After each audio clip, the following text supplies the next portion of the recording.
en Salmo 2 y Hebreos capítulo 1, versos 5 al 14. ¿Por qué se rebelan los pueblos? ¿Por qué conspiran las naciones? Los reyes de la tierra hacen alianzas. Los caudillos se declaran en contra del Señor y de su Mesías, y dicen: vamos a quitarnos sus cadenas, vamos a librarnos de sus ataduras. El que reina en los cielos se ríe, el Señor se burla de ellos, pero ya enfurecido les habla, y con su enojo los deja tumbados. Ya he establecido a mi rey sobre Sión, mi lugar santo. Yo daré a conocer el decreto que el Señor me ha comunicado. Tú eres mi hijo, en este día te he engendrado. Pídeme, que te daré las naciones como herencia, y tuyos serán los confines de la tierra. Someterás a las naciones con cetro de hierro, y las destrozarás como a vasija de barro. Ustedes los reyes, sean prudentes, y ustedes los jueces, admitan la corrección. Sirvan al Señor con reverencia, y ríndale culto con temor reverente. Ríndanse a los pies de su Hijo, no sea que Él se enoje y ustedes perezcan, pues su enojo se enciende de repente. Bienaventurados los que en Él confían. Porque jamás dijo Dios a ninguno de sus ángeles: tú eres mi hijo, yo te he engendrado hoy. Ni tampoco: yo seré su padre y él será mi hijo. Además, cuando Dios introduce al primogénito en el mundo, dice: que lo adoren todos los ángeles de Dios. Acerca de los ángeles, dice: Él hace que sus ángeles sean como vientos, y sus ministros como llamas de fuego. Pero del Hijo dice: tu trono, oh Dios, es eterno, y para siempre. El cetro de tu reino es un cetro de justicia. Amas la justicia y odias la maldad. Por eso te ungió Dios, tu Dios, con óleo de alegría, más que a tus compañeros. Y también dice: Señor, tú fundaste la tierra en el principio, y los cielos son obra de tus manos. Ellos perecerán, pero tú permaneces para siempre. Todos ellos se desgastarán como un vestido, los enrollarás como un manto, y quedarán cambiados.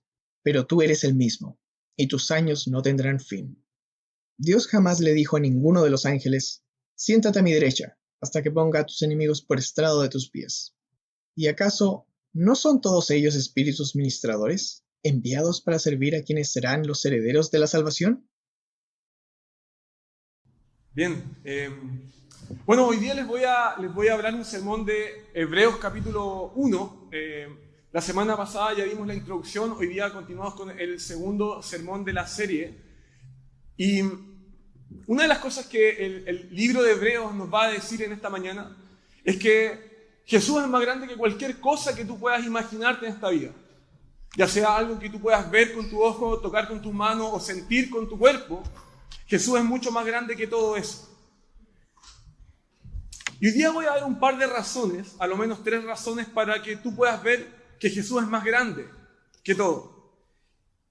Y al mismo tiempo te voy a dar razones para que tú puedas entender por qué tu vida, finalmente, tiene que depender de Jesús.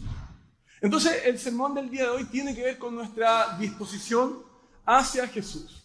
Si te hago una pregunta esta mañana pensando en, por ejemplo, en ¿cuántos de nosotros alguna vez en la vida ha tomado algún seguro? Seguramente todos nosotros, ya sea de manera voluntaria o de manera obligada. Así que si tú estás, por ejemplo, pensando en comprar una casa, un auto, si tú te has involucrado, por ejemplo, en algún crédito, muchas de esas cosas demandan de ti un seguro.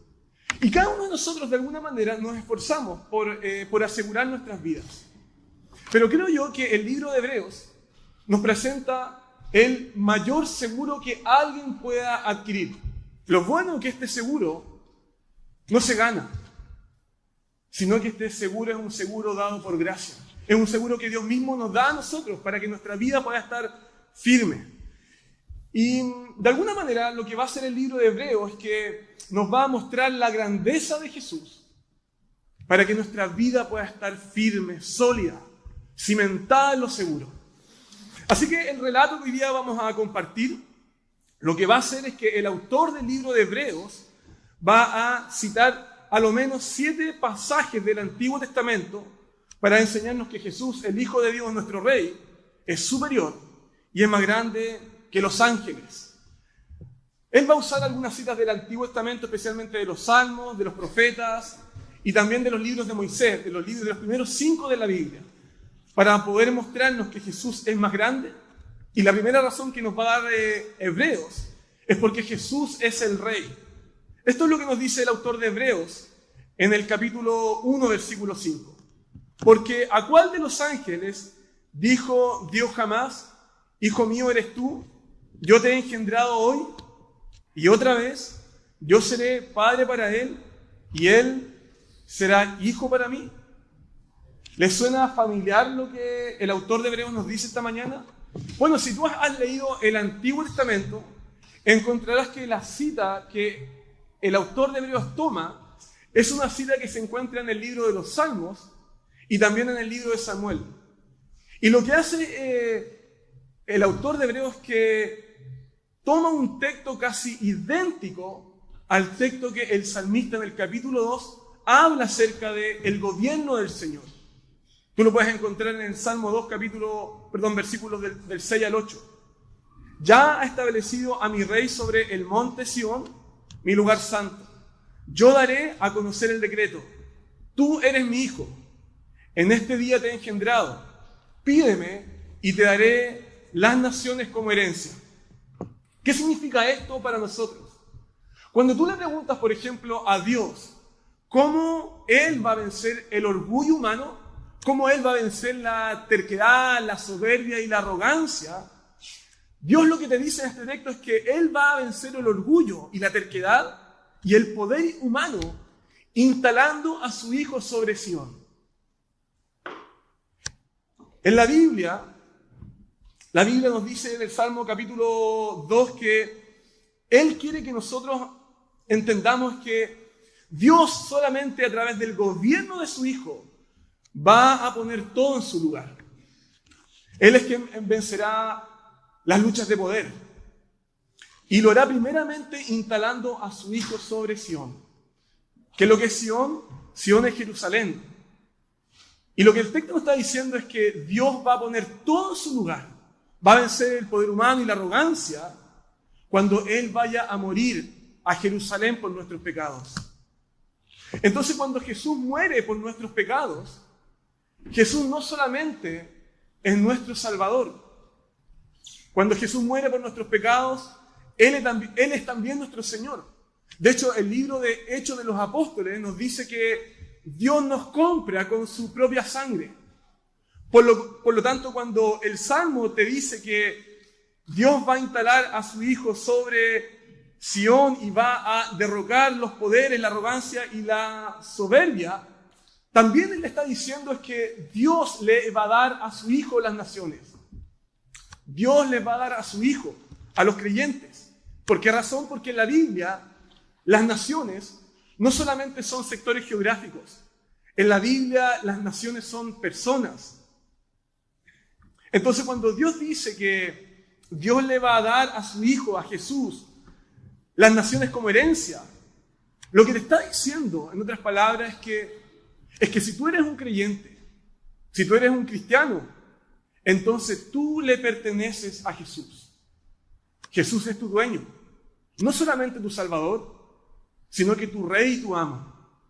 Entonces, si tú has sido salvado por Jesús, si la sangre de Jesús ha sido derramada en tu corazón y tú has sido comprado con su sangre y tú te sometes a Él, si tú construyes tu vida en temor a Él, si tú lo sigues, si tú dependes de Él y vives a Él con temor, entonces la promesa del Salmo capítulo 2 es que la dicha, la alegría, el deleite del Señor te van a acompañar todos los días de tu vida.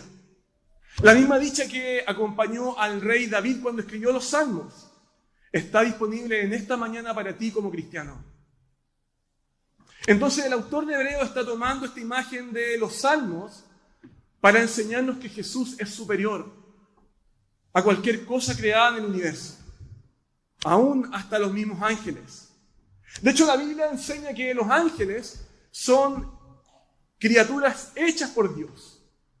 ¿Para qué? Para que los ángeles puedan servir a Dios y como mensajeros de Dios. Pero increíblemente a ninguno de sus ángeles Dios le dijo o ha llamado, tú eres mi hijo, o mi hijo eres tú. Seguramente ustedes van a encontrar algunos textos donde Dios le dice a los ángeles, hijos de Dios. pero a ninguno de ellos Dios le ha dado el nombre de Hijo unigénito. Mira lo que dice el versículo 5. Entonces, Jesús es más grande que los ángeles y cualquier otra cosa creada en este universo y en este cosmos, porque Dios estableció a su Hijo como el Rey del universo.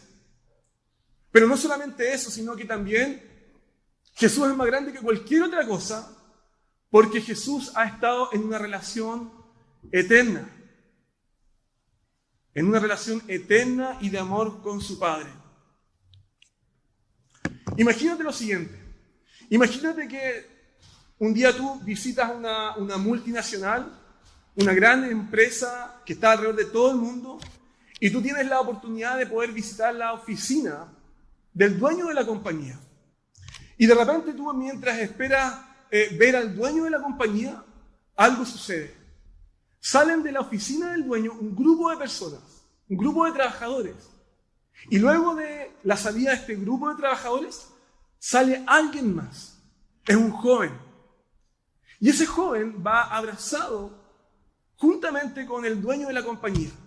Van conversando cercanamente, se van riendo, van hablando, se toman de la mano, se despiden y al final el hijo le da un beso a su padre y el padre le da un beso en la mejilla a su hijo. Y tú le vas y le preguntas a la secretaria, ¿quiénes son esas personas? Y ella te dice sonrientemente que el primer grupo de personas son un grupo de trabajadores de la compañía.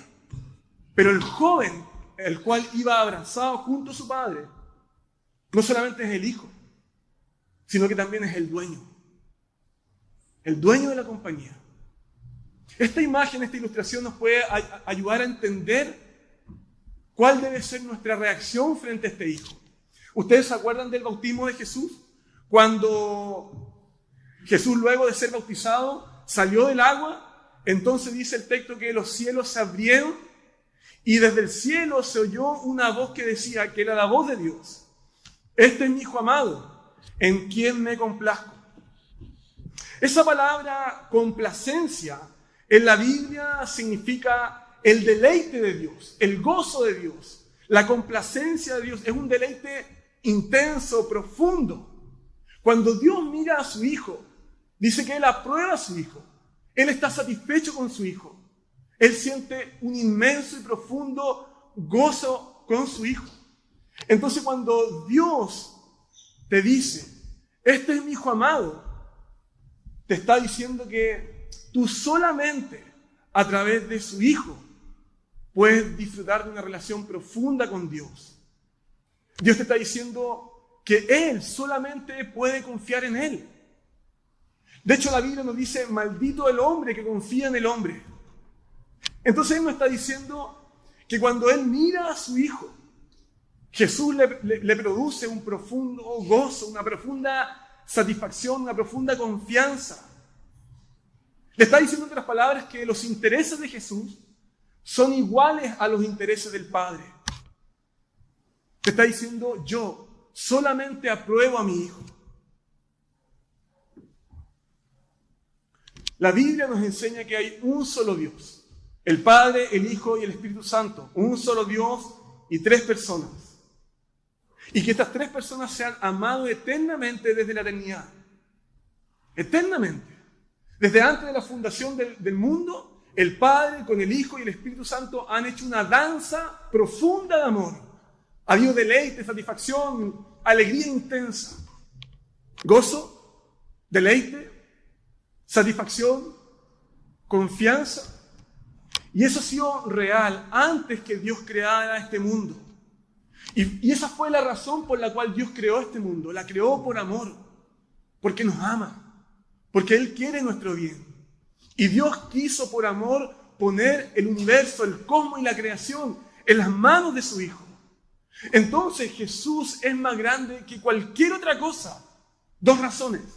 Primero, es porque Dios estableció a su Hijo como el Rey del universo. Y segunda razón, porque Dios solamente confía, se deleita y encuentra satisfacción en la persona de su Hijo. Ustedes conocen al autor C.S. Lewis. C.S. Lewis escribió un libro que se llama Cuatro Amores. Y en él habla del amor en sus cuatro clases distintas.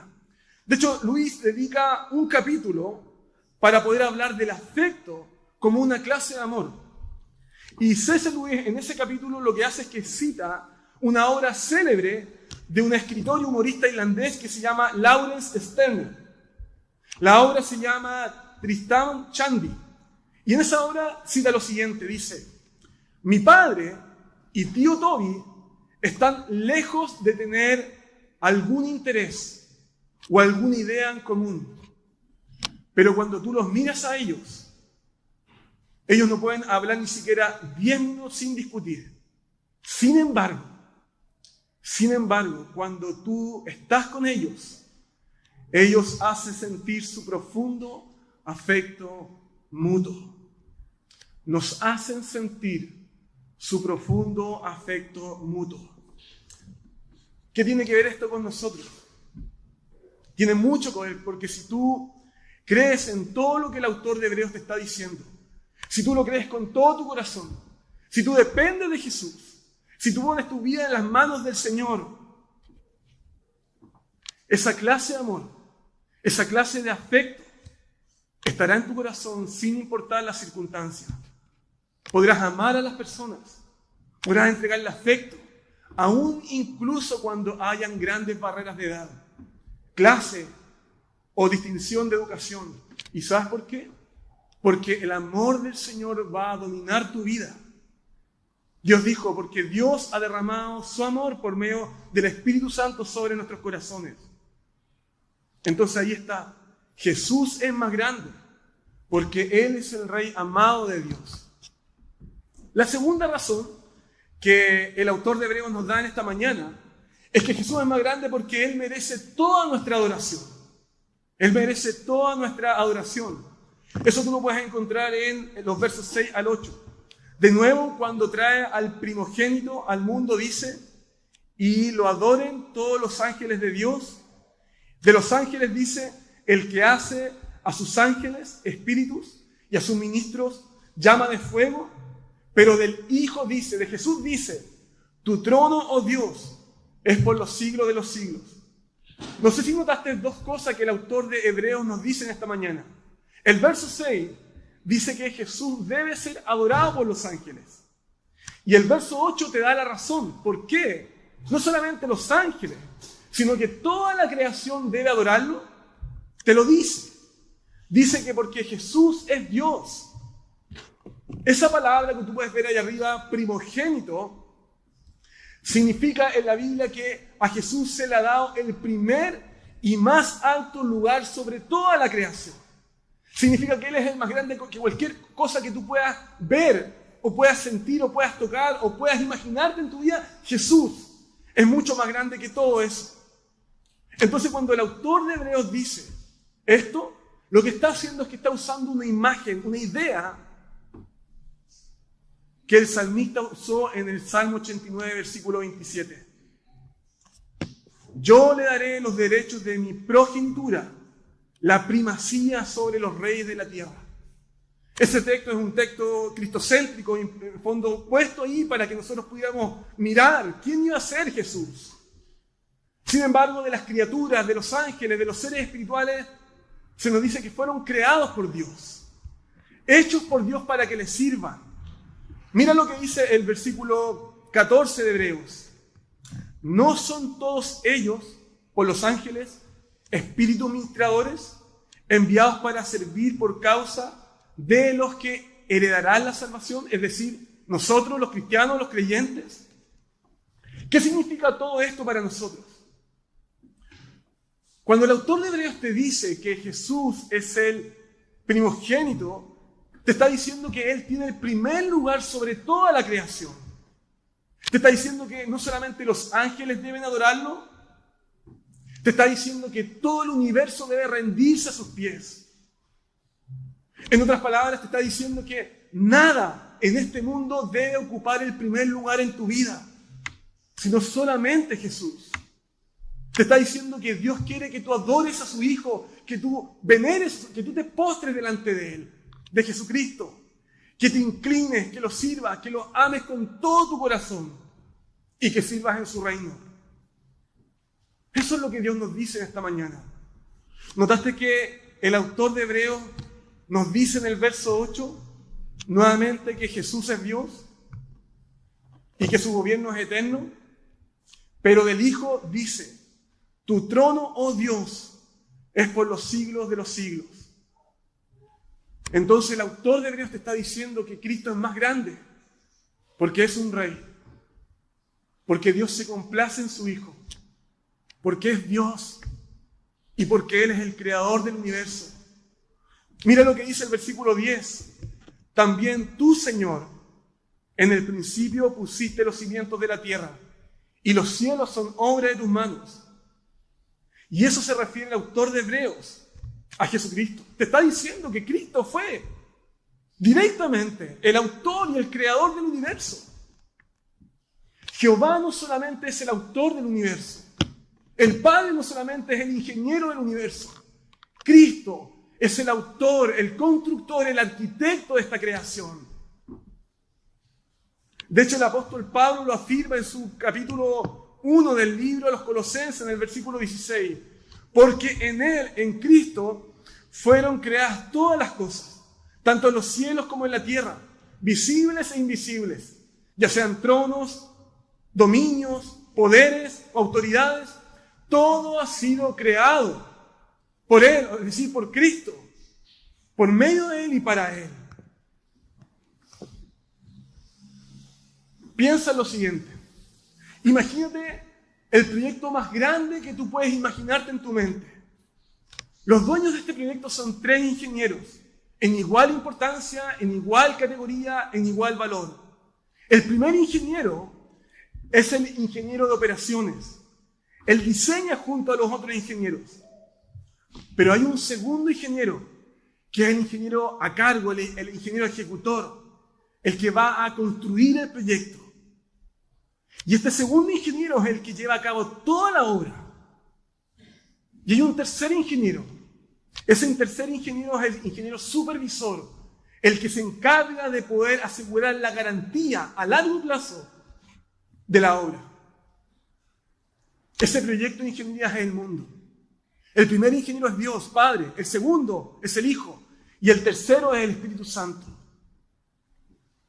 Si tú fueras parte de esta compañía, ¿cómo sería tu relación con el segundo ingeniero? ¿Cómo reaccionarías cuando tú estuvieras frente a él? Frente a este otro dueño. ¿Cómo te sentirías si tú lograras conocerlo? ¿Qué harías si este segundo ingeniero te ofreciera su amistad y una relación íntima, estable y perfecta? Mira lo que dice el discípulo Juan en el Evangelio de Juan, en el capítulo 1.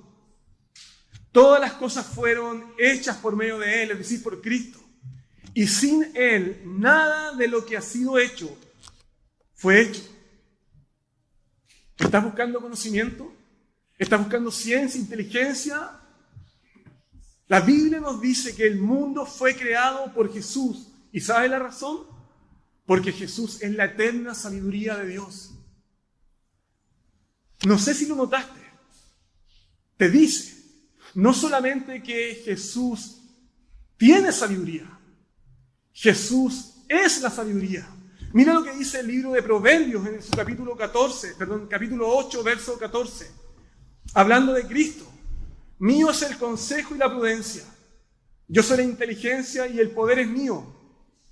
Cuando arriba afirmó los cielos, cuando las fuentes del abismo se censaron, yo estaba entonces junto a Él como arquitecto. Jesús no solamente tiene sabiduría, Él es la inteligencia, el conocimiento, la ciencia hecha un hombre, y por el cual los cielos y la tierra y todo lo que tú puedas experimentar en esta creación fue hecha gracias a Él, por Él y para Él. Quiero ir concluyendo con esto. ¿No te parece llamativo entonces que Dios en esta mañana nos esté llamando a adorar a su Hijo? ¿Acaso en el Antiguo Testamento en el libro de Éxodo, cuando Dios dio sus mandamientos en el monte y llamó a Moisés para poder hablarle al pueblo, le dijo que solamente su pueblo debía adorar a Dios, que Él no comparte su gloria con nadie. ¿No te llama la atención que Pablo le diga a los romanos que fuimos creados para poder adorar a Dios? Sin embargo, en el libro de Hebreos nos dice que somos llamados a adorar a su Hijo. ¿Y sabes la razón? Porque Él es el Rey. Porque Él es el Creador. Porque Él es el arquitecto. Porque Dios se complace solamente en Cristo. Cuando las personas vienen a esta iglesia, cuando las personas se unen a nuestros grupos en diferentes lugares y momentos y quieren probar la fe cristiana, te dicen cosas como esta: yo soy un creyente, yo leo la Biblia, no le hago mal a nadie, tengo fe en Dios, me gusta participar, soy generoso, tengo mi relación con el Señor, trato de hacer las cosas bien, ayudar cuando me pidan, y yo vivo mi fe de esa manera para poder agradar a Dios. Pero, ¿sabes qué, Cristian? Yo no estoy tan convencido y no creo que mi vida debe ser solamente a través de Jesús. No creo que solamente debo relacionarme con Dios a través de Jesús. Está bien, mira, está bien. Cristo es el Salvador, Cristo es el Rey, pero creo que podemos hacer todas estas cosas sin necesidad de llegar siempre a Cristo. Si tú piensas así, si tú crees en esto, entonces estás creyendo en la salvación por obras. Estás tratando de agradar a Dios con tu fe, con tus obras y con Jesús. Si esta es tu forma de pensar, estás invalidando a Cristo. ¿Acaso Pablo a los Gálatas no le dijo lo siguiente? Ustedes, los que por la ley se justifican, se han desligado de Cristo, han caído de la gracia. Entonces, mis queridos hermanos y amigos, si tú quieres mostrar amor por Dios, si tú quieres tener devoción por Dios, servicio a Dios, necesitas adorar a Jesús. Necesitas ir a Dios por medio de Jesús. La única adoración, conocimiento, devoción, amor por Dios que vale es el amor, devoción y adoración que pasa por la persona de Jesús. Sin Jesús no hay devoción, no hay adoración, no hay servicio, no hay conocimiento. Y nosotros debemos entender eso. ¿Acaso no te acuerdas cuando Jesús estaba conversando con la mujer samaritana junto al pozo y Jesús le dijo: Dios es espíritu y es necesario que los que adoran lo adoren en espíritu y en verdad? ¿Qué significa esto? Que si tú quieres relacionarte y adorar a Dios efectivamente, debes hacerlo por medio de la verdad, en espíritu y por medio de la verdad. ¿Y quién es la verdad? La verdad de Jesús. Él fue el que dijo: yo soy el camino y la verdad y la vida. Nadie viene al Padre sino solamente a través de Jesús. Entonces Dios te está diciendo en esta mañana que Él exalta a su Hijo y nos está diciendo que Él le está pidiendo a los ángeles que lo adoren.